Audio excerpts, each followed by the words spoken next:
Yang disampaikan ini adalah terkait tugas kerasulan, rasul yang di dalam bahasa orang Yahudi, orang Ibrani ya, itu di dalam Torah disebut dengan istilah Shiloh. Shiloh. Kalau bapak dan ibu membaca kitab Torah, nanti ada amanat dari Nabi Yakub alaihissalam. Amanat dari Nabi Yakub alaihissalam di Sefer Bereshit ya, atau kitab Kejadian pasal 49 kalau tidak salah ya. Kalau tidak salah ingat 49 itu Nabi Yakub alaihissalam berwasiat kepada putra-putranya yang 12 itu. Ya, Nabi Yakub punya putra 12 dari 4 perempuan, 2 istri asli, 2 hamba sahaya begitu. Maka 12 putra Yakub ini ditanya oleh Nabi Yakub. Di dalam Al-Quran pertanyaan itu juga dicantumkan oleh Allah, dimuat di surah Al-Baqarah juz pertama di akhir-akhir ya. Nabi Yakub alaihissalam oleh Allah disebutkan ayatnya itu, a'udzubillahi minasyaitonirrajim, am kuntum syuhada'a idh hadara yaqubal mautu idh qala libanihi ma ta'budu mim ba'di qalu na'budu ilahaka wa ilaha abaika Ibrahim wa Ismail wa Ishaqa ilahan wahidan wa nahnu lahu muslimun. Nabi Yakub berwasiat, kata Allah, ingat, apakah kamu hadir, apakah kamu ada di lokasi itu ketika Yakub sedang sakaratul maut. Ketika Yakub sedang sakaratul maut, dia berkata kepada keturunannya, berarti di sana ada Yahudi ya, ada Yehuda putra keempat, ada Lewi kakeknya Nabi Musa, ada Yusuf alaihissalam, Nabi Yusuf ya, ada Bunyamin, semua Ruben, Simon ya, putra-putra Nabi Yakub. Ma ta'budu mim ba'di, apa yang akan kamu sembah setelahku? Mereka mengatakan apa yang sebenarnya sering mereka ucapkan tiap hari di dalam selotah atau tefilah. Kalau orang Islam menyebutnya sholat, orang Yahudi pun melaksanakan sholat 3 kali sehari, dan di dalam sholatnya mereka membaca Shema Yisrael Adonai Elohenu Adonai Echad Elohe Abtenu Belohe Abraham Belohe Yitzhak Belohe Yaakov. Kartos tuh Shema Yisrael, dengarkan hai Bani Israel. Kalau yang sudah pandai bahasa Arab tidak akan terlalu asing ya, karena dalam bahasa Arab Isma'u ya Bani Israel, Shema Yisrael. Adonai Elohenu, Allah Tuhan kita. Mun bahasa Arab mah Allah ilahuna gitu banyak. Adonai Echad, Allah itu Ahad, satu. Elohe Abtenu, bahasa Arabnya wa ilahu abaina, dan Tuhannya bapak-bapak kita. Elohe Abraham, Tuhannya. Belohe Yitzhak, Tuhannya. Belohe Yaakov, Tuhannya. Eta geuning hartos. Nah, sok api-api Bapak. Nah, maka disebutkanlah apa yang ada di dalam Quran.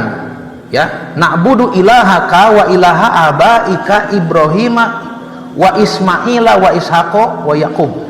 Jadi yang tidak disebut adalah Nabi Ismail, begitu ya. Pertanyaannya, kenapa hilang nama Ismail? Nah, ya. Kalau di surah Al-Baqarah ada tuh. Ma ta'budu mim ba'di, kata Nabi Yakub, apa yang akan kamu sembah setelahku? Na'budu ilahaka wa ilaha abaika Ibrahim wa Ismaila wa Ishaqa wa Yakub. Disebut Ismail, baru Ishak dan Yakub. Tapi kalau dalam tefilah atau selotahnya Yahudi tadi, Elohe Abetenu, Belohe Abraham, Belohe Yitzhak, Belohe Yakov. Tidak disebut nama Ismail. Tentu saja ini lahir daripada penolakan mereka kepada Nabi Muhammad SAW. Nah, di dalam Sefer Bereshit 49 tadi, ya, di dalam Torah Nabi Yakub melanjutkan, cuma ini tidak ada di dalam Quran. Kata Nabi Yakub, tongkat kepemimpinan kalian akan terus berada di keturunan Yehuda. Makanya Yahudi yang memimpin, ya. Sampai datang seorang Shiloh. Nah, ini Shiloh ini siapa? Nah, gitu kan? Dan dia yang akan menjadi pemimpin nanti dan menjadi ahli hukum kalian.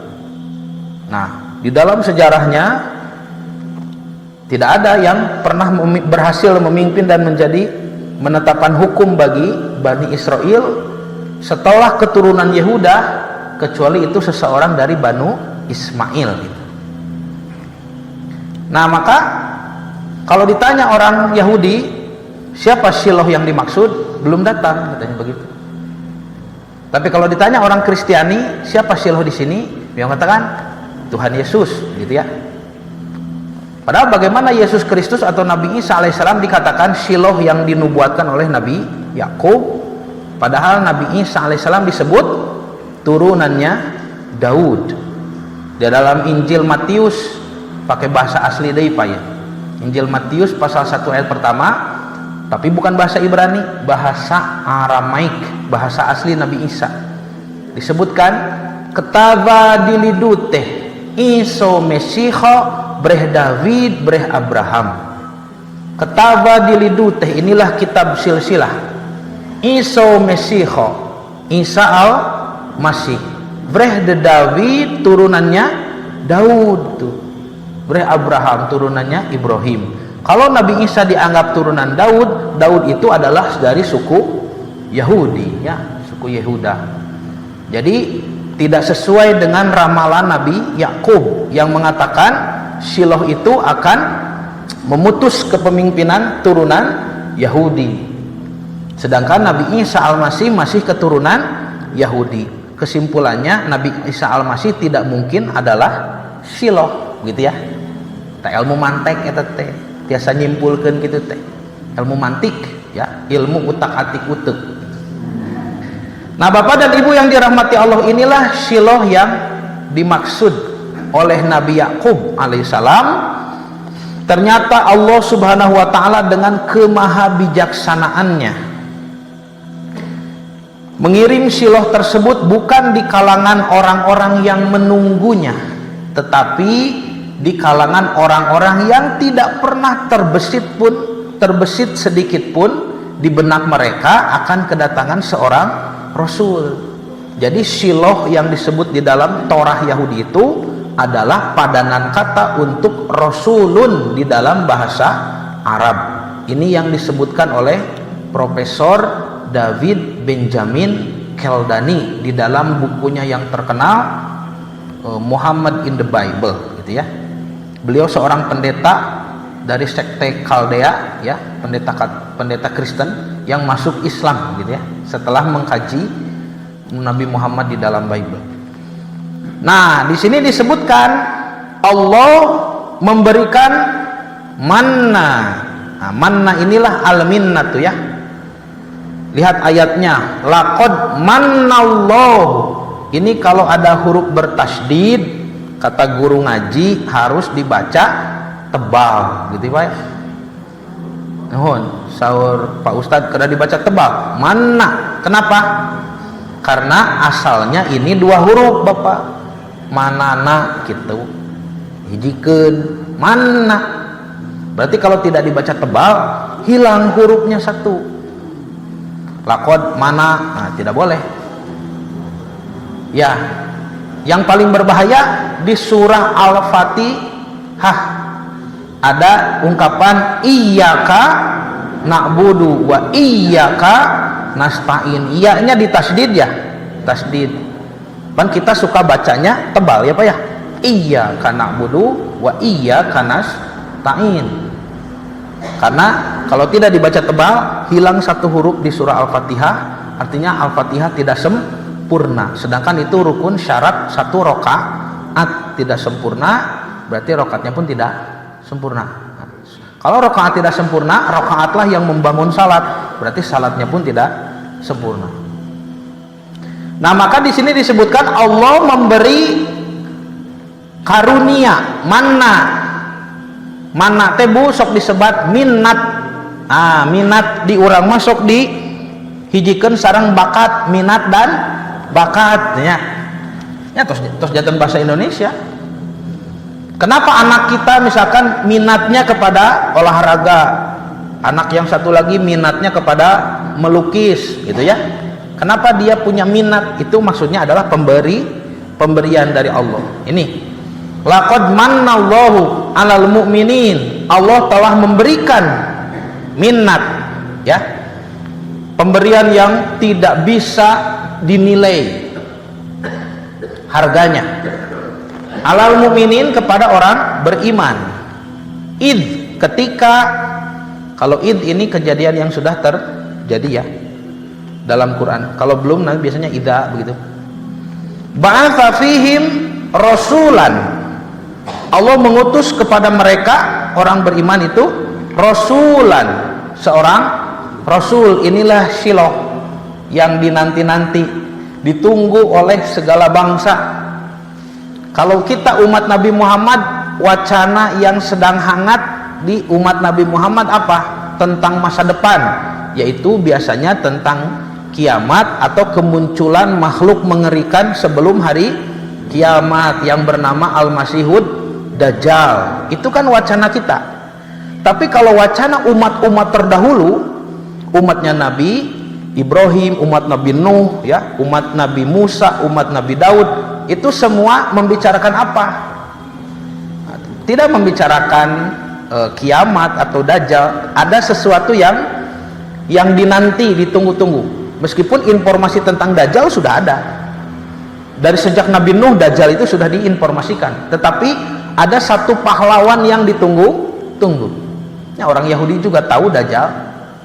Mereka menyebutnya Mesiha Dagala. Mesiha Dagala itu Al-Masihud Dajjal, karena jim di dalam bahasa Arab menjadi gimel dalam bahasa Ibrani. Mata saur urang mah Siti Hajar, saur Yahudi mah Hagar, gitunya. Saur urang mah masjid, cek Yahudi mah masagid, jika bahasa Sundanya masagid, Sunda mah masigid gitu Pak. Ini itu teh bahasa ti mana? Duka ti orang Yahudi Belanda merenung ngajajah ka dieu nya. Mohon. Nah, maka apa tadi? Nabi Muhammad SAW ini jadi wacana dulu. Karena Bani Israel itu atau Bani Madian turunan Nabi Ibrahim keneh tapi ti Siti Keturah ya. Banu Madian atau Banu Aram ya, keluarga Nabi Nuh, semuanya tidak pernah menyaksikan ada orang yang menyembah Tuhan tapi sealam dunia gitu Pak. Bani Israel itu menganggap mereka satu suku saja yang menyembah Allah ini, yang lain tidak. Dan kalau masuk ke negara-negara lain tidak aman, harus ada yang menjamin, harus begitu. Jadi tidak terbayang oleh umat-umat terdahulu bagaimana seluruh dunia ini manusia ada yang menyembah Allah dengan hukum yang sama, dengan cara yang sama, itu tidak terbayang. Karena sholatnya orang Yahudi, orang Bani Israel dengan sholatnya Bani Madian misalkan, ya ada Nabi Syuaib nanti di sana, beda. Kalau dulu beda. Sholat bahkan di Bani Israel pun sholatnya Nabi Musa dengan Nabi Daud kan beda. Ya, kalau Nabi Musa itu ada di dalam Torah dikatakan berwudu, ya berwudu kemudian membacakan 10 perintah Tuhan, ya, ibadahnya itu. Kalau Nabi Daud kan mizmor, nyanyi, karena Nabi Daud merdu suaranya, ya nyanyi Nabi Daud itu. Mun aya nama siga anu kasidahan gitu Pak. Ya ayat di dituna lah eta teh gitu. Tapi ti Nabi Daud. Ya, kalau Nabi Isa itu sudah bersujud ya. Nabi Isa sudah bersujud. Nah, kalau Suku yang lain itu beda lagi nanti. Kurbannya juga beda. Ada yang kurban hewan, ada kurban pertanian, ada banyak ya kurbannya itu.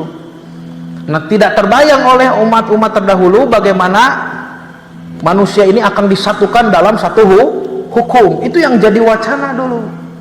Kan kemah aya contoh Rasul hebat disebutkan oleh Musa di dalam Torah, disebutkan oleh Daud di dalam kitab Zaburnya Mizmor, disebut lagi tuanku ku Nabi Daud disebutna Adoni, tuanku akan datang kata Nabi Daud ya. Dan itu dibahas oleh Nabi Isa di dalam Injil.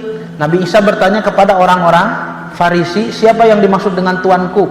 Kata mereka putranya Daud, anjeuna maksud nama Nabi Isa. Kata Nabi Isa, kalaulah dia adalah anaknya Daud, kenapa Daud menyebutnya tuanku bukan anakku? Nah, ulang dah. Artinya bukan keturunan Daud ya. Bahkan Nabi Sulaiman alaihissalam menyebutnya dengan namanya langsung.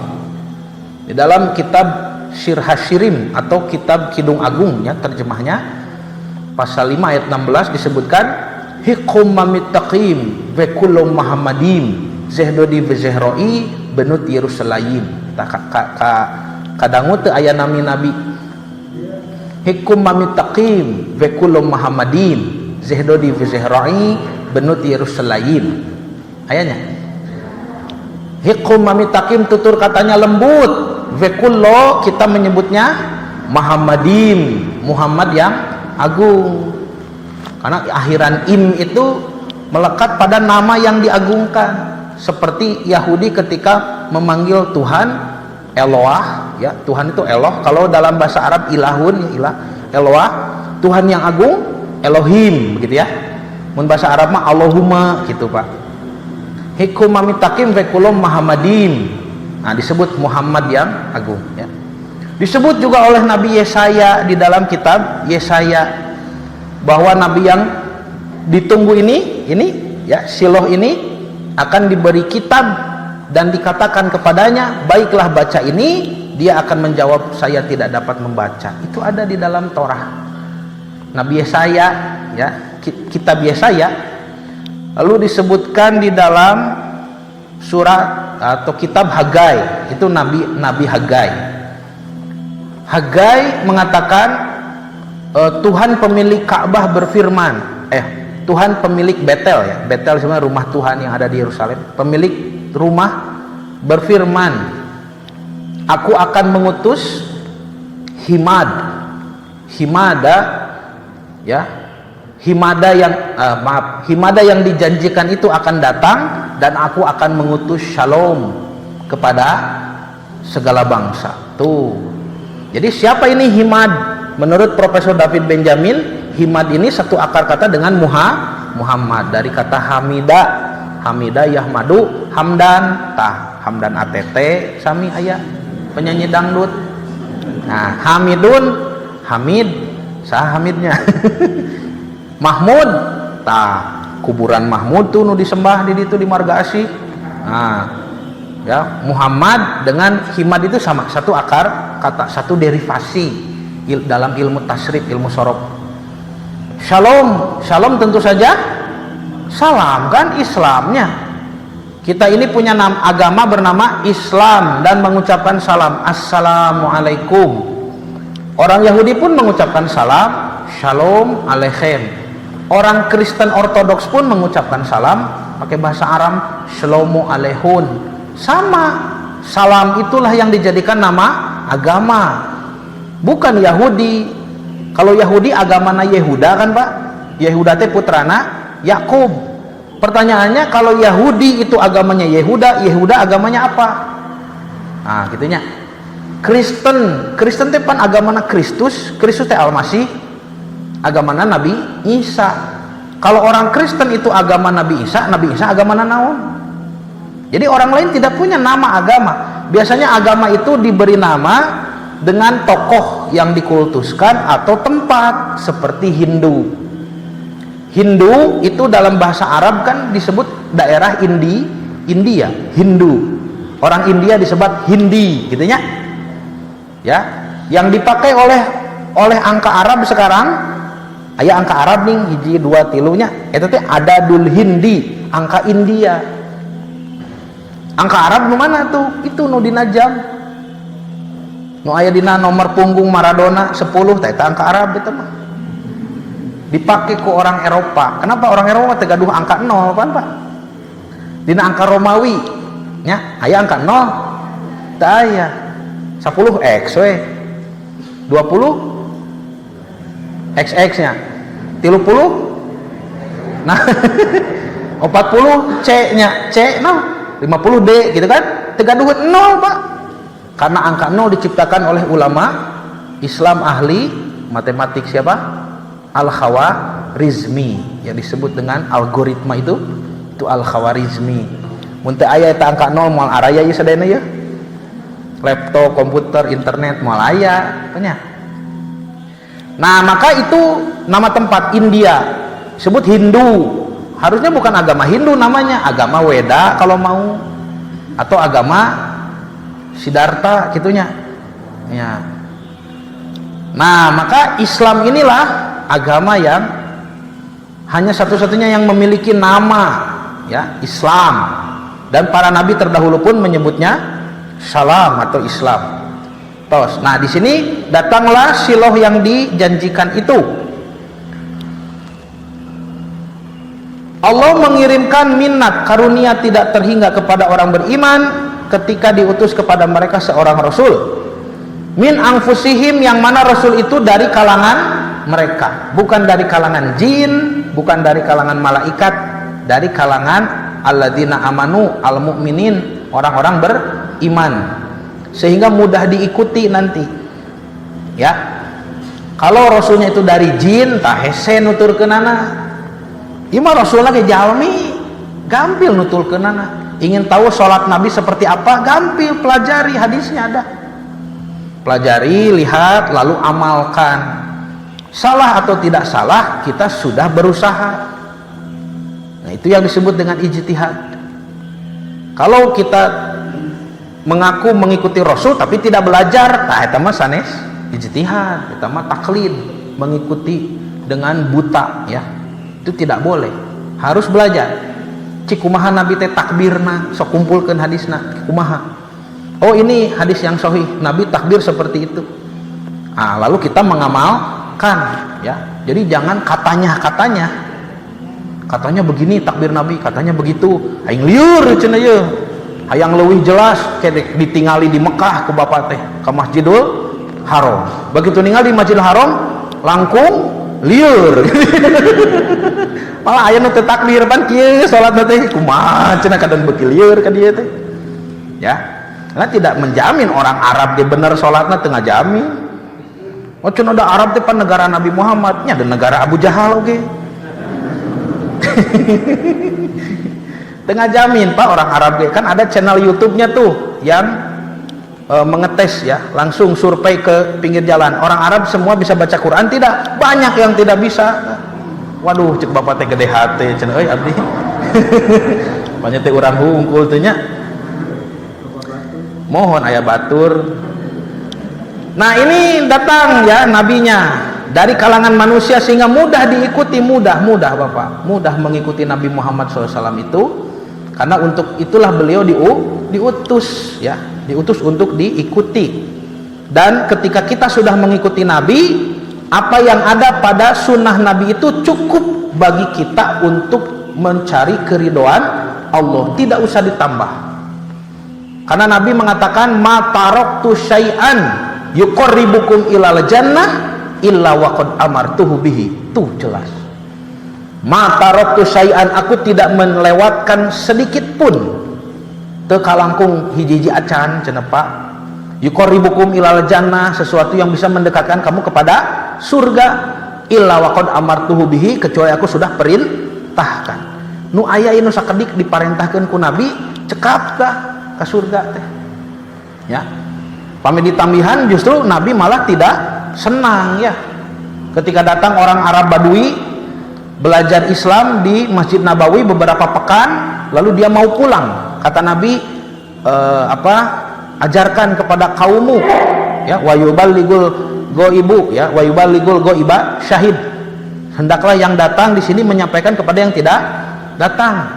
Lalu ada seorang yang berkata kepada Nabi, ya Rasulullah, ma'azidu wala ankusu, la azidu wala ankusu, saya tidak akan menambah, ya saya tidak akan mengurang. La azidu wala ankusu, la azidu saya tidak akan menambah, wala ankusu dan saya tidak akan mengurangi. Bagaimana jawaban Nabi ketika mendengar ada orang mengatakan demikian? Qala Rasulullah SAW menjawab, qad aflaha in sodaqo, sungguh aku sangat bahagia jika itu benar. Jadi bukan ditambah-tambah Nabi jadi senang, tidak senang Nabi kalau ditambah-tambah, ya. Nah ini makanya min angkusim ini maknanya luar biasa Bapak ya, dari kalangan manusia itu ya, sehingga mudah diikuti. Apa saja tugas Shiloh itu? Inilah tugas Shiloh, tugas Rasul yang dinanti-nanti sejak dari dulu. Satu, yatslu alaihim ayatihi, membacakan ayat-ayatnya. Kenapa di sini pakai yatslu? Bu, diterjemahkannya membaca saja begitu. Yaqra'u membaca, yatslu membacanya. Yatslu matina tala yatslu kadituna tilawah. Yaqra'u matina qara'a yaqra'u kadituna qiraah. Naon bentena tilawah sareng qiraah. Di urang mah sami maca Quran gitu. Urang tilawah cenah Quran, maca Quran, orang qiraatul Quran, maca Quran, orang tadarus, maca Quran. Kumaha teh? Pan matak dinamian benten oge, hartos nage benten eta teh. Tilawah, qiraah, tadarus, tadabur Quran, maca Quran deui. Nu benten mah tadabur alam, tah nyewa angkot eta mah. Resep cenah tadabur alam lah cenah. Nya tadabur alam. Tadabur Quran kedah nama. Satu ini nanti dijelaskan, wa yuzakihim, dan hese nerjemahkan zakat. Zakiyah teh bukan mensucikan, sebetulnya yang pas itu ya. Zakiyah itu secara bahasa artinya menghilangkan sesuatu yang akan menghambat supaya pertumbuhannya bagus, begitu Pak. Memangkas, kalau di pohon itu dipangkas gitunya, dipangkas yang tidak perlu supaya nutrisi dari akar itu fokus di beberapa batang dan tumbuhnya bagus. Eta zakat teh kitu. Wa yuzakihim, mensucikan mereka, keun lah mensucikannya. Hese bahasa Indonesia maripuh. Wa yu'allimuhumul kitaba, dan mengajarkan mereka kitab suci. Wal hikmah, wa di sini wau atof berarti wa yu'allimuhumul hikmah, begitu diulang kata kerjanya. Wau atof kayak wau atof, wau ma'iyah, wau jamaah suur, wau teh Pak mun hoyong apal kedah masantren eta. Wa in kanu min qablu lafi dolalim mubin, dan padahal Bapak Ibu lihat ini keadaan mereka, orang-orang yang diutus Rasul di tengah-tengah mereka, min qablu, sebelum diutus Rasul itu, lafi dolalim mubin, ada pada kesesatan. Ini yang dimaksud siapa? Orang Arab jahiliyah ya, orang Arab jahiliyah. Artinya orang Arab jahiliyah itu tidak pernah meminta Rasul. Yang dari dulu terus menerus meminta kedatangan Shiloh ini orang Yahudi Pak ya, Yahudi Madinahnya kan, di Madinah ada Yahudi ya. Sok taroskeun tah ka orang Yahudi, kenapa mereka ada di Madinah? Mereka sudah tahu bahwa Nabi itu akan datang ke Madinah. Orang Yahudi menyebutnya Medinta, orang Arab menyebutnya Yasrib. Ku Nabi Muhammad dikolaborasikan, ejaan Medinta dalam bahasa Arab memakai ejaan dalam bahasa Ibrani memakai ejaan orang-orang Yasrib, Madinah, supaya Nabi membuktikan dialah Nabi yang hijrah ke Medinta itu, dibuktikan kepada orang Yahudi. Dan Nabi juga menghargai orang-orang Yasrib, kaum Ansor dan Muhajirin yang menolongnya selama ini ya. Jantan we Madinah itu kan jelas di dalam surah Al-Baqarah oleh Allah disebutkan alladzina atainahumul kitaba ya'rifunahu kama ya'rifuna abna'ahum. Ahli kitab itu mengenal Muhammad seperti mereka mengenal anaknya sendiri. Sok bapak ningali ka sakolanya nuju upacara ya, kita bisa menemukan anak kita kan, itu pun anak tuh jelasnya seperti itu mereka mengenal Nabi Muhammad. Nah Bapak Ibu, jadi inilah Di sini ada hikmah lagi kalau kita baca tafsirnya ya. Hikmah yang hebat. Orang Arab jahiliyah tidak pernah meminta kedatangan seorang rasul, tidak pernah. Tetapi Allah menghendaki rasul itu datang di kalangan mereka. Ini yang dijadikan oleh guru kami untuk pedoman dakwah. Dakwah itu tidak selalu harus dibutuhkan oleh masyarakat. Kadang tebaru tuhun, Pak. Tapi diharuskan adanya begitu. Jadi jangan menunggu dibutuhkan. Baru tuhun tanya orang dia tak ulah gitu. Hal kena aya we dakwah mah. Jadi dakwah itu tidak tidak harus dibutuhkan, tetapi diharuskan adanya. Leukeun we. Nu penting mah teu kenging libur mun aya kajian pangaosan seperti sekieu. Ya, bade mustamina saurang ge tidak boleh libur. Ya, simkuring kan tos ngaos di mana gitunya. Di si mustamina teh ngan duaan, tiluan. Ya. Anu ju sarieun kamari. Kantos teu libur mah ngaos we. Malah pernah mustamina satu orang saya pernah kajian subuh deui. Keur mah subuh nuju pandemi berapa? Teu araya jalmi teh. Nu sumping nini saurang. Matak saya abdi mah salut ka ibu-ibu ka nini kitu. Saurang sumping, Pak Ustad cenah mangga calik cenah ibu. Ngaos jeung emak duaan tah. Ya, tetapi nanti pas saya sedang pengajian berlangsung, ya ada yang datang juga, ya. Kasariangan gitu, Pak. Ya, entong kieu mah euy deui we teu cios ngaosna tong kitu, ya. Kalau mau lahir generasi muda yang fokus kepada ilmu, ya, generasi muda yang melanjutkan kesolehan bapak dan ibu, maka dibina kaderisasinya dengan majelis ilmu seperti ini. Kuncinya tidak boleh berhenti, tidak boleh libur, ya, apapun yang terjadi. Nah, inilah pedoman dakwah. Jadi dakwah tidak selalu harus dibutuhkan oleh orang-orang setempat, tetapi diharuskan keberadaannya. Butuh tebutuh gitu. Nah, ini Bapak dan Ibu yang dirahmati Allah, al-minnatu diartikan oleh para ulama ahli tafsir an-nikmatu wa tafaddul, nikmat dan keutamaan. Ada juga yang mengartikan al-ihsan, kebaikan yang lebih, dan juga diartikan an-nikmatu tsaqilah, nikmat yang besar. Ini semuanya tidak salah. Ini menunjukkan bahwa karunia yang Allah berikan dengan datangnya seorang rasul itu adalah karunia yang sangat besar. Disebut min anfusihim, dari kalangan mereka. Ada yang mengatakan satu bahasa dengan mereka, bilisani qaumihim. Ada yang mengatakan satu nasab dengan mereka, min nasabihim. Ada yang mengatakan dari sejenis mereka, min jinsihim. Jadi yang mengatakan sami ta bahasana bahasa Arab. Ada nasabna, oke, nasab saturunan Quraisy, ya, dan jenisnya juga manusia. Sehingga intinya min anfusihim ini rasul tersebut jadi mudah diikuti begitu ya. Mudah dicontoh begitu. Mudah dicontoh. Nah, Bapak dan Ibu yang dirahmati Allah. Wa ma arsalnaka, ini ya, qablaka minal mursalin illa annahum la yaquluna ta'ama. Kami tidak mengutus rasul-rasul sebelummu, hai Muhammad, melainkan sungguh mereka pun memakan makanan. Tuh, sami da jalmi. Wa yamsuna fil aswaq, dan mereka berjalan di pasar. Aya di pasar Kosambi aya Nabi teh gitu. Untuk elit cicing di istana henteu. Aya di pasar Ciroyom aya gitu Nabi teh nya, meser.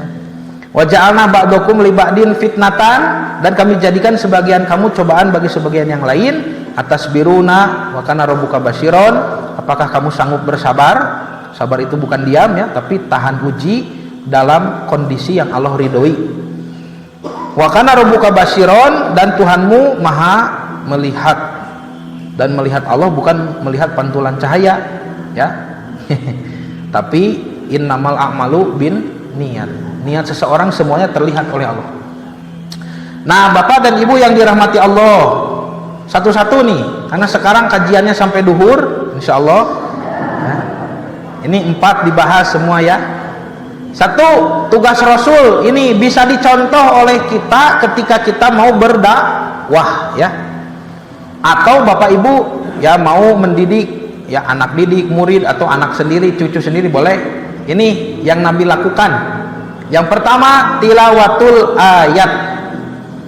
Apa itu tilawah? Kita lihat dulu. Tilawatul ayat, membacakan ayat-ayat. Maksudnya ayat-ayat Allah. Membacakan, kalimat membacakan di ayat tersebut memakai kata tilawah. Tinggal bu, tala yatslu, bukan qoro'a yaqro'u. Naon bentena kayak saya terus digambarkan itu tak iya nya benten ya tilawah sareng qiraah bapak ibu. Tala secara bahasa artinya mengikuti. Gening dina surat naon asyamsnya wasyamsi waduhaha wal qamari idza talaha tatala. Demi matahari apabila naik sepenggalahan dan demi bulan apabila mengikutinya. Ya, tala ini mengikuti. Tala yatsru tilawah, mengikuti. Nah, membaca tapi hartosna mengikutinya. Kalau qoro'a yaqro'u qiraatan, qoro'a dari kata qur'un, artinya mengumpulkan atau menghimpun. Saur Allah tak ibu dina perut ibu tiap sasi aya nu ngumpul. Naon eta teh? Nah, kitu nya duka naon tah? Tapi upami tejanten tak tecios pijantenan jalminya bu, maka membusuk dan harus dibuang, maka menjadi darah haid. Harusnya di satu ayat di surah Al-Baqarah disebutkan wal mutallaqatu yatarabbasna bi anfusihinna salasata quru'in, gitu ya. Orang perempuan yang ditalak jangan dulu menikah, harus menunggu 3 quru'. 3 quru' itu 3 naon? 3 kali suci dari haid. Pertanyaannya kenapa haid disebut qur'un? Dari kata qur'un. Padahal haid itu bahasa Arab dan ada di dalam Quran. Haidun aya, mahidun aya, haidun ge aya, na Al-Baqarah aya, na An-Nisa aya. Tetapi khusus di ayat ini disebut salah satu qur'in 3 quru'. Di sini Al-Qur'an ingin menunjukkan bahwa apa yang ada di perut ibu itu berasal dari sesuatu yang berkumpul. Saur dokter naon? Sel telur ya. Tiap bulan ada sel telur yang berkumpul dan membusuk ketika tidak dibuahi, mohon maaf, kemudian menjadi darah haid. Ini dalilnya Qur'an teh mengumpulkan. Al-Qur'an ya dia kitab yang mengumpulkan kitab suci umat terdahulu, mengumpulkan seluruh isyarat keilmuan ya, dan untuk dipahaminya pun kita harus mengumpulkan seluruh ayat yang isinya sama. Tidak boleh bapak dan ibu menyimpulkan Quran hanya dengan sepenggal-sepenggal ayat, tidak boleh. Kata siapa? Kata Imam Ibnu Katsir itu, kata para ulama ahli tafsir. Kalau kita ingin tahu satu masalah di Quran, kumpulkan seluruh ayatnya, lalu dikaji satu persatu, lalu baru bisa diambil kesimpulan yang utuh, begitu ya. Nah ini beda membaca. Kalau di bahasa Indonesia sama-sama membaca, tapi qiraah dengan tilawah beda. Qiraah membaca dengan pengertian mengumpulkan, tilawah membaca itu dengan pengertian mengikuti. Secara istilah qiraah atau qoro'ah, makanya jadi kata kerja dalam bahasa Arab, membaca teh qoro'ah, yaitu mengumpulkan huruf untuk diambil maknanya. Karena kalau tidak dikumpulkan tidak bisa dipahami. Huruf-huruf jadi kata, kata jadi kalimat, kalimat jadi paragraf, kumpulkan kan ya untuk diambil makna, itu membaca. Sedangkan tilawah, bacaan yang diikuti dengan usaha memahami dan usaha mengamalkan. Karaos teh benten apa bu? Di contohannya ibu teh nyongo HP teras hoyong uninga resep semur jengkol, tapi nuju gogoleran nuju nyongo HP cik semur jengkol teh kumahanya dibaca weh. Oh gitu gening semur jengkol teh tak kiroah maca weh hungkul itu. Tapi ibu teh tos balanya di pasar jengkolna tos aya, pisamaraeun tos aya, tos di pawon, tos di dapur. Buka deui HP-na cik kumaha tadi semur jengkol teh? Kahiji wasuh heula jengkolna, wasuh tatilawah eta mah. mohon. Jadi yang Nabi lakukan di tugas pertamanya adalah tilawatul ayat, membacakan ayat. Artinya Nabi mengajarkan dengan hafalannya, lalu para sahabat mendengarkan, memahami dan langsung mengamalkan. Tidak banyak alasan kalau sahabat itu, ya. So, Bu, hebatna para sahabatnya. Enjing saum cek Nabi teh, sabulan. Siap saum langsungnya. Itu saum Ramadan. Itu hebat sahabat. Nuju salat wae atuh, salat asar kiblat ngalih grasok. Muih we langsung. Cik jika namun urangnya Pak, mau teu riweuh atuh. Naon cenah itu ya maruk. Naon mah kitunya. Sahabat mah teu nuju salat di masjid kiblatayan nya. Aya masjid kiblatayan. Bayangkan ku bapak neme 2 rakaat salat asar, sumping utusan Nabi ngajorowo kiblat ngalih ka Mekah, ka Baitullah, ka Masjidul Haram. Kalau resan arah nate samulihna ya, arah sebaliknya kan, karena kiblat sebelumnya adalah Masjidul Aqsa di Yerusalem di utara, sekarang harus menghadap ke selatan. Langsung Pak, berarti imam jadi pangpang karenanya nyalira gitu, kumaha apa nguriling nguriling ka payun. Teu batal sahabatnya salatna nya matak disebut masjid kiblatayn teh. Dalam satu salat pernah terjadi 2 kiblat. Tuh hebatnya para sahabat. Makanya kalau ditanya kenapa kita tidak dihidup di zaman Nabi Muhammad jadi sahabat orang teh, namu alkiyah tentu. Nah urang mah seueur alasan. Seueur alasan. Enya hese ngajak naos teh kasaha nya. Ngameh rada leluasa lah kanu putrana hiji. Bu, ayo urang naos. Ah tuh cenah ada budak abi mah cenah ngan hiji-hijina matak sagala ku sorangan. Ditu nya. Ieu cenah ibu mati isuk-isuk geus itu geus ieu sagala nu mantuan ke deui we cenah ngaos mah. Duh cenah. Berarti kudu nu loba anakna itu nu mantuana loba. Ajakan ibu-ibu nu seueur putranya. Bu urang naos, kumaha ngawalerna? Ah tuh da geuning loba budak mah cenah. Sir alasan urang mah nya. Tah para sahabat mah henteu kitu nya. Para sahabat mah henteu kitu. Nah jadi ini yang dilakukan oleh Nabi di tugasnya yang pertama, tilawah. Tilawatul ayat. Oh mohon maaf, kita lihat kaidahnya ya. Tilawah itu dari kata talayatlu. Kalau kiroah dari qira'a yaqra'u. Imam Ar-Raghib Al-Asfahani ini ulama ahli bahasa menjelaskan kiroah artinya menggabungkan huruf dan kalimat antara satu dan lain dalam bacaan tartil. Karena itu qiraah suka diartikan membaca. Menurut satu riwayat Quran pun disebut Quran. Ya menurut satu riwayat begitu. Al-Quran disebut Al-Quran kan namanya banyak. Al-Furqan, Tazkirah, ya. Al-Huda, Al-Bayan. Seueur Al-Quran teh namanya Alkitab. Nah, tapi kenapa yang dipilih nama Al-Quran? Itu juga bisa berarti kitab yang mengumpulkan. Sedangkan tilawah artinya lebih khusus. Disebut di sini. At-tilawatu tuhtasu bittiba'i kutubillah. Tilawah itu khusus dalam mengikuti kitab-kitab Allah, mengikuti hukum-hukum Allah. Al-munazzalah yang diturunkan. Tarotan bil kiroah kadang cenah dibaca hungkul. Oh berarti tilawah ge tiasa maca hungkul. Watarotan bil irtisam dan kadang-kadang dengan mengikuti perintah. Lima fiha min amrin wa nahyin wa targhibin wa tarhibin wa mayatawahum fihi. Apa yang ada di dalamnya semua dari larangan, perintah, larangan, anjuran, ancaman atau sesuatu yang dibayangkan, maksudnya maknanya tidak jelas. Ayat-ayat mutasyabihat. Fakulu tilawatin kiroatun, maka setiap tilawah itu kiroahnya. Upami bade tilawah pasti maca tuh, pasti kiroah. Walaisa kullu kiroatin tilawatan, tetapi tidak setiap kiroah itu tilawah.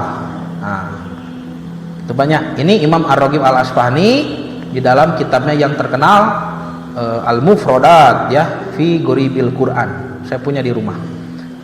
Nah, dengan itu Bapak Ibu, tugas pertama Rasul adalah membacakan ayat Quran kepada sahabat dengan mengkaji, menggali dan mengungkap isinya. Sedangkan para sahabat mengikuti bacaan beliau sambil memperhatikan maknanya. Dua, mengikuti isi dan hukum di dalamnya serta melahirkannya dalam perbuatan, karena ini tilawah bukan hanya qiraah.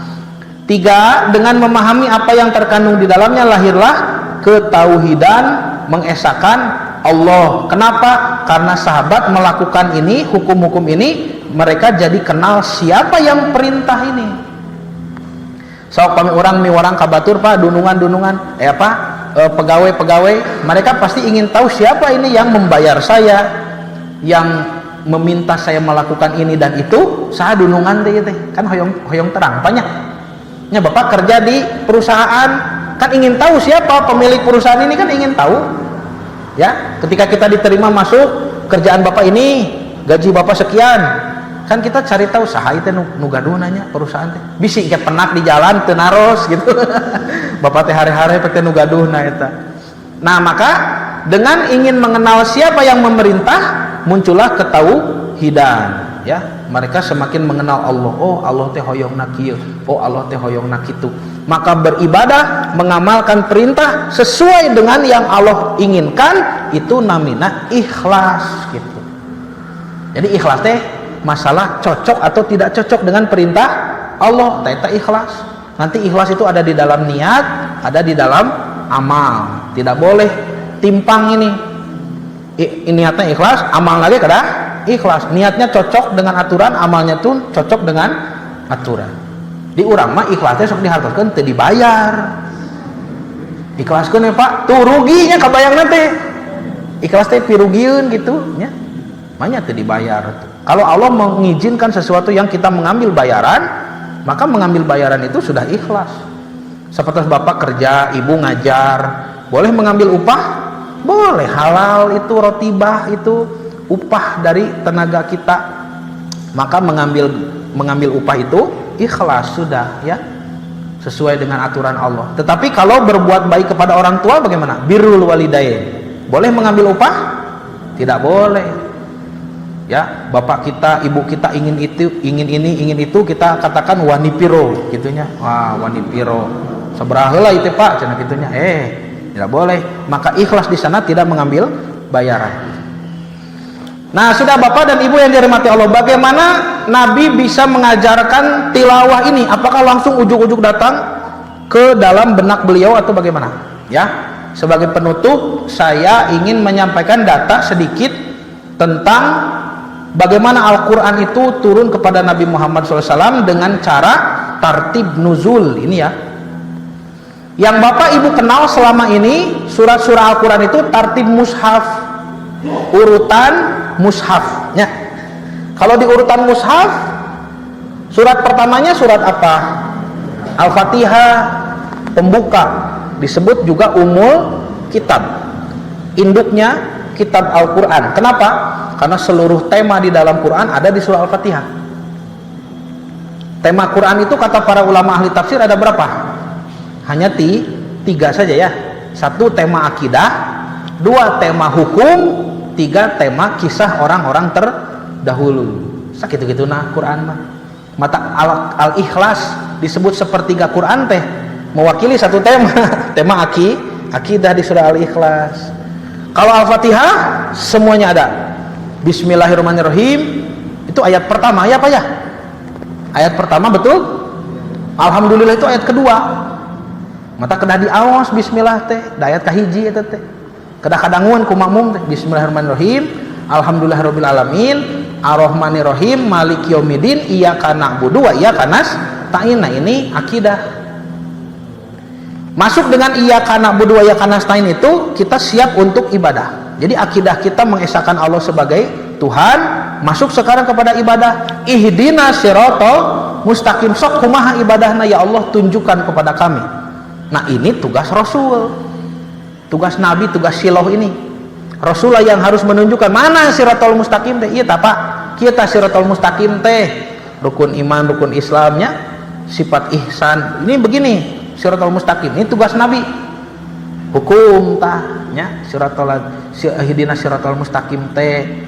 Lalu dijelaskan siratal mustaqim itu apa? Siratal ladzina an'amta alaihim, jalan yang engkau berikan kepada orang-orang yang diberi nikmat. Siapa ini? Para nabi dan rasul, lalu para ulama. Kisah orang terdahulu kan, kisah para nabi. Ghairil maghdub, bukan yang dimurkai. Siapa? Yahudi, kata Imam Ibnu Katsir. Waladolin, dan bukan orang dolun yang sesat. Siapa? Nasrani. Kalau Yahudi kenapa dimurkai? Tahu hukumnya, tidak mau mengamalkan. Kata Yahudi. Kalau Nasrani kenapa sesat? Mereka mau mengamalkan, tidak tahu hukum yang benar. Nabinya saja dianggap Tuhan. Ini kisah-kisah orang terdahulu. Tuh 3 tema ada: akidah, hukum, kisah orang terdahulu. Makanya Al-Fatihah disebut Ummul Kitab. Itu pembuka. Tapi kalau di tartib nuzul, urutan turun kepada Nabi Muhammad SAW, yang pertama bukan surah Al-Fatihah, tapi surah Al-Alaq. Eta ge mung 5 ayat.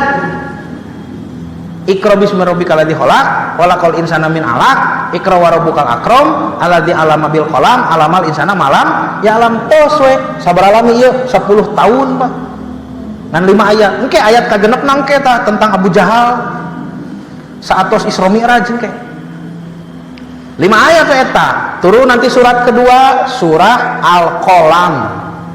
Kata Ibnu Abbas, surah kedua yang turun adalah surah Al-Qalam. Nun wal qalami wama yasturun, itu. Baru turun surah ketiga, surah Al-Muzammil.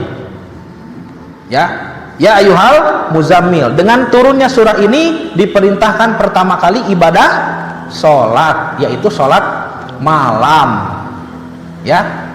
Sopak berarti salatnya Nabi ya di dia dina muzammilnya. Al-Fatihah tos turun tacan. Tacan berarti kantos ta Nabi teh salat teu maca Fatihah. Da teu aya atuh, mah. Maca naon atuh? Ya ieu nu aya. Kan perintah dina Al-Muzammil waratilil Qur'ana tartila. Ari Qur'an nu aya sabriji. Al-Alaq 5 ayat, sareng Al-Qalam, Al-Muzammil we kitu eta nu dibaca. Setelah Al-Muzammil nanti turun Al-Mudassir, setelah Al-Mudassir baru turun Al-Fatihah gitu. Nah, itu turunnya Quran. Ada 3 macam sebelumnya nuzulul Quran teh. Engke deui we ieu nya Pak dijelaskeunana. Jadi ayat ti Allah kalau mahfud jumlatan wahidatan, utuh 30 juz tos komplit. Ada tilau mahfud ka langit dunia jumlatan wahidatan komplit. Ada ti langit dunia ka Nabi Muhammad SAW. Ieu mah sakedik dicicil ku Nabi, ku malaikat Jibril teh. Supados kahartos heula, supados katalar, supados kaamalkeun, itu langsung 30 juz. Wah, wegah ningalnya. Seungah cenah gitu, matak sakedik berturut-turut selama 23 tahun. Jantan Nabi ke apal Quran teh 23 tahun. Kalau meh Pak tenangnya. Cenah batur tos arapal 30 juz, tenang we Bapak mah juz 30 we heula sok lah. Teu kedah 30 juz. Juz 30. Nah, ini diturunkan oleh Allah, dan Allah memberikan guratan takdir untuk setiap ayat yang turun. Kejadian-kejadian yang terjadi Allah sudah atur itu. Itulah yang disebut dengan asbabun nuzul. Asbabun nuzul atau sababun nuzul adalah kejadian yang melatar belakangi turunnya ayat. Betul, tapi jangan diartikan bahwa Allah terpaksa nurunkan ayat ku kejadian eta, taulah gitu. Hebatnya cenah ieu sahabat Umar, wah gara-gara Umar ayat turun. Sanes kitu mikirna. Tapi Allah yang memberikan ilham kepada sahabat Umar untuk mengajukan usul kepada Nabi Muhammad SAW. Itu kehendak Allah. Ya. Maka dengan adanya kejadian Allah menurunkan ayat mudah dipahami karena kesulitannya dialami dulu. Siga kieu nya, misalkan kita mundur 3 tahun ke belakang nih dari sekarang ya, belum rame-rame pandemi, ini belum rame pandemi lalu di TV tiba-tiba ya, ini ibaratnya kalau ayat tiba-tiba turun begini, tiba-tiba di TV ada orang mengatakan, Bapak jaga jarak, cuci tangan pakai sabun, itunya pakai masker, di rumah aja. Kan teka hartosnya siang ngomong naon gitu kan. Tapi dijadikan dulu musibahnya, nih kejadian, oh cenah aya pandemi, oh cenah aya virus, oh virus itu bisa dihindari dengan cuci tangan, jaga jarak, pakai masker. Sudah diketahui masalahnya, lalu ada himbauan, jaga jarak, cuci tangan, bisa dipahami kan? Tak itu ayat oge kan antep cenah bingung heula namanya lungsur ayat, oh kahartos mudah diamalkan begitu ya. Nah maka 23 tahun itu turun ayat terakhir asli Pak, terakhir asli siap. Ini fase Mekah dan fase Madinah. Di Mekah para ulama ahli tafsir menghitung ada 86 surah dan 4780 ayat. Seueur di Mekah mah kenapa? Pembinaan akidahnya, akidah. Engketa di Madinah mah nya ge sakedik hanya 28 surat tapi bareurat amalkeun hungkul. Jadi mah kisah-kisahnya pengetahuan rukun iman ini banyak. Makanya surah Al-Qur'an itu dibagi dengan istilah Makkiyah dan Madaniyah. Apa artinya? Bukan yang turun di Mekah, yang turun di Madinah, bukan begitu. Makkiyah Madaniyah itu melihat periode. Disebut surah Makkiyah berarti turunnya waktu Nabi masih ada di Mekah, periode Mekah 13 tahun. Di mana we turun nama? Teu di Mekah oge. Di Thaifnya, di Uhud, di mana? Di Uhud mah di Madinah. Di luar Mekah ya, di pinggiran kota Mekah turun ayat, itu jadi masalah. Itu masuk kategori Makkiyah. Lalu pindah ke Madinah setelah 13 tahun di Mekah, pindah ke Madinah, tarurun tadi Madinah. Apakah semuanya di kota Madinah? Tidak. Ada yang di dekat Masjid Kuba-nya, di lembah Banu Salim bin Auf, ada yang di Khaybar, banyak, tidak hanya di Madinah. Maksudnya surah-surah Madaniyah itu yang turun ketika Nabi periode dakwahnya sudah berada di Madinah setelah hijrah. Jadi Makkiyah itu surat yang turun sebelum hijrah, Madaniyah mah surah yang turun setelah hijrah, begitu. Di Mekah dari surah Al-Alaq, kejadian Gua Hiro itu sampai sebelum hijrah itu yang terakhir turun surah Al-Mutaffifin, Wailul lil Mutaffifin. Berarti Nabi di Mekah itu 12 tahun 5 bulan 13 hari, dibulatkanlah jadi 13 tahun. Sedangkan di Madinah 28 surah 1456 ayat, diawali dengan surah Al-Baqarah yang turun itu, kemudian diakhiri dengan surah An-Nasr. Yang dimaksud di sini diawali di akhir itu kepala suratnya. Kepala yang terakhir, ayat pertama yang terakhir turun adalah surah Alam Nasroh. Setelah ini masih ada yang turun, masih ekornya Al-Maidah, ekornya Al-Baqarah, ayat kene gitu. Nu dimaksud di dieu mah ayat pertama dari setiap surah. Ini juga sama. Ayat yang turun di dieu, Pak.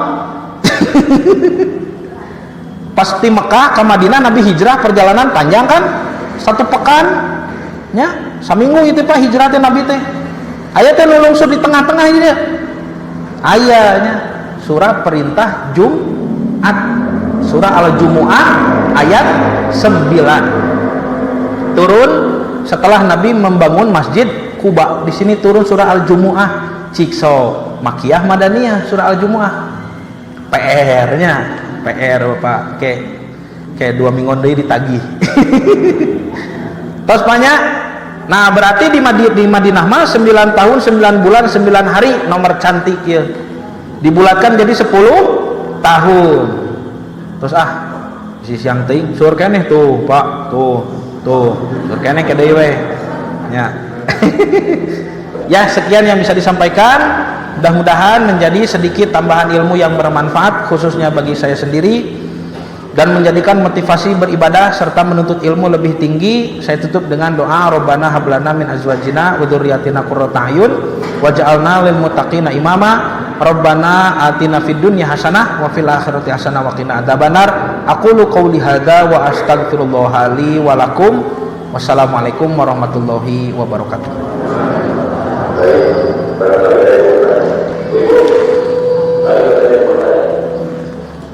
Ini naros.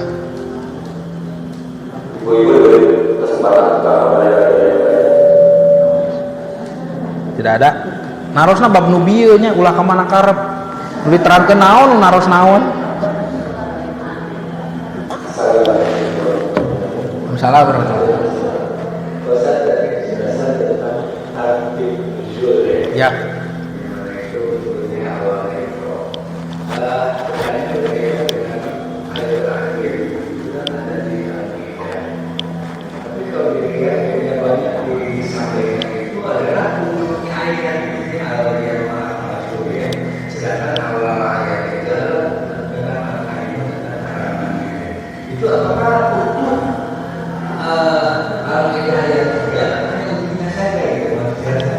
Oh iya, baik.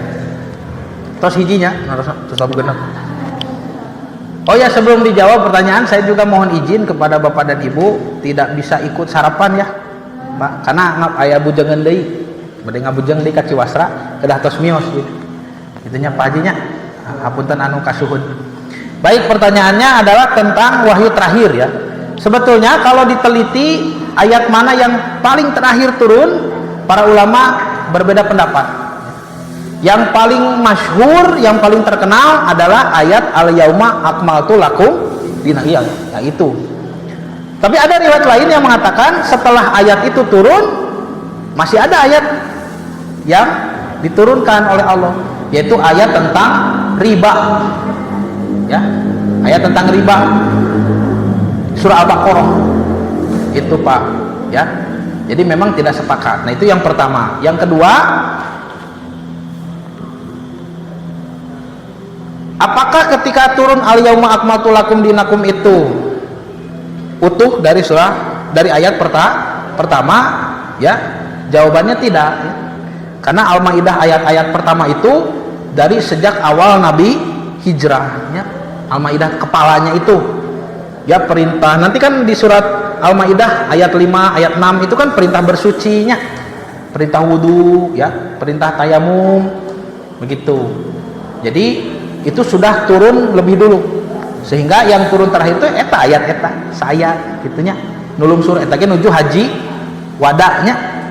Nah, maka ayat al-yauma akmaltu lakum dinakum ini disebut wahyu terakhir yang turun karena memang maknanya pas begitu ya, maknanya itu menyempurnakan agama Islam.